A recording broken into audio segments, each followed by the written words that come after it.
जय हिंद।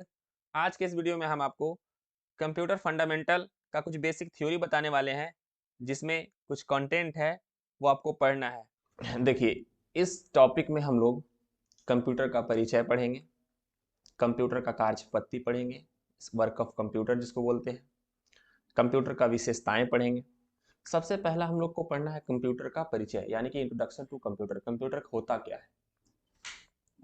तो इसमें देखिए, कंप्यूटर एक स्वचालित इलेक्ट्रॉनिक डिवाइस है जो कि डेटा को इनपुट करता है और सॉफ्टवेयर या प्रोग्राम के अनुसार किसी परिणाम के लिए डेटा को प्रोसेस या स्टोर या डिस्प्ले करता है। मतलब जब भी हम कंप्यूटर के अंदर इनपुट डेटा देते हैं तो डेटा को प्रोसेस करने के बाद हमें क्या मिलता है? आउटपुट मिलता है। क्या मिलता है?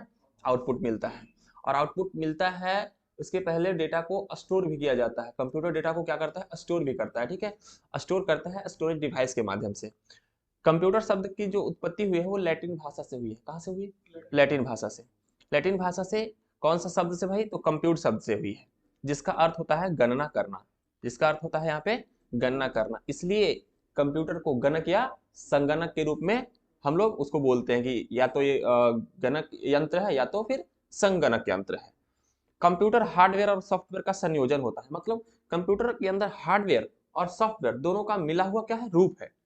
एक रहेंगे सॉफ्टवेयर और हार्डवेयर नहीं रहेगा तो काम नहीं होगा। अगर हार्डवेयर रहेंगे और सॉफ्टवेयर नहीं रहेगा तो फिर भी काम नहीं होगा, यानी कंप्यूटर चलेगा ही नहीं, है ना।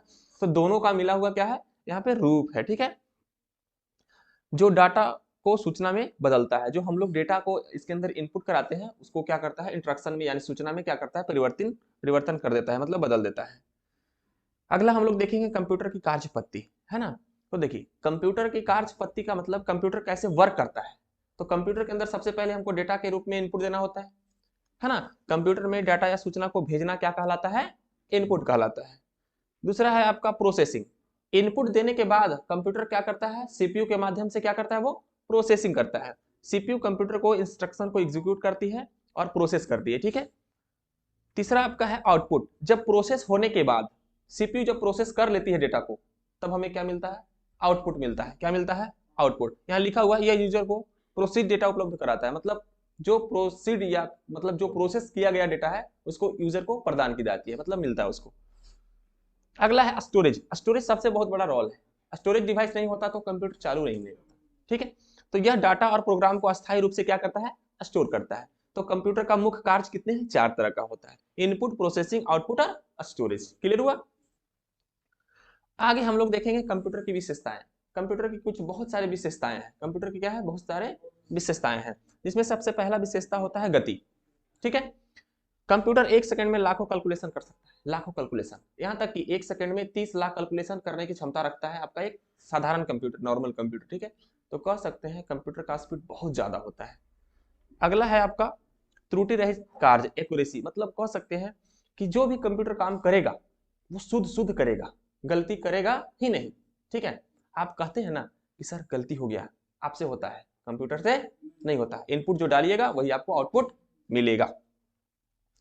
अगला है स्टोरेज। कंप्यूटर के अंदर कुछ स्टोरेज होते हैं जो कि बहुत ज्यादा स्टोरेज करने की क्षमता होती है कंप्यूटर के अंदर।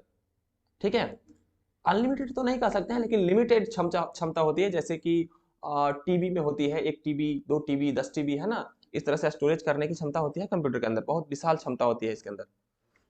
अगला है गोपनीयता। गोपनीयता का मतलब होता है सिक्योरिटी। किसी भी चीज को हम प्रोटेक्ट कर रख के अपना कंप्यूटर में क्या कर सकते हैं? रख सकते हैं, पासवर्ड लगा करके। फोन में भी लगाते हैं ना जी हम लोग, क्या है? ताकि दूसरा व्यक्ति क्या कर सके? नहीं देख सके, है ना। इस तरह से हम लोग लगाते हैं पासवर्ड वगैरह। अगला है इंटेलिजेंस। यह कंप्यूटर को बाहरी वातावरण, मतलब इस पर क्या होता है ना कि कोई भी वातावरण का प्रभाव नहीं पड़ता। अभी ठंडा है, थोड़ा कहेगा कंप्यूटर चल नहीं चलेंगे, ठंडा लग रहा है। हाँ, बिजली नहीं है तो अलग बात है ना। तो गर्मी आ गया तो गर्मी के समय में भी कुछ नहीं बात करेगा। मतलब मौसम का कोई प्रभाव नहीं पड़ता है किसी भी कंप्यूटर के ऊपर, है ना। अगला है आपका स्वचालित, ऑटोमेटिक, है ना। जो कंप्यूटर आपका है वो खुद से काम करने की क्षमता रखता है। आप इंस्ट्रक्शन दे दीजिए, ऑटोमेटिक खुद से काम करने की क्षमता रखता है आपका कंप्यूटर। ठीक है, इसमें गणना के दौरान मानव हस्तक्षेप की संभावना न के बराबर होती है। मतलब जो भी कैलकुलेशन करेगा उसमें आप अंगुली नहीं करिएगा कंप्यूटर में। ठीक है, एक बार इंस्ट्रक्शन दीजिए, बाकी सारा काम खुद करेगा। अगला है विश्वसनीयता। कंप्यूटर के जो याद रखने की जो शक्ति एवं एक्यूरेसी है ना, बहुत ज्यादा होती है, बहुत ज्यादा, इंसान से भी ज्यादा। ठीक है, अब रही बात कि भाई कंप्यूटर को इंसान ही बनाया है, तो इंसान इसीलिए बनाता है किसी चीज को ताकि इंसान का काम आसान हो सके। और वो कंप्यूटर करता है, ठीक है। तो ये रहा विशेषता, आप लोग याद रखिएगा ध्यान से, ठीक है। अगर आप वीडियो को देख रहे हैं तो नोटबुक में से नोट कर लीजिएगा।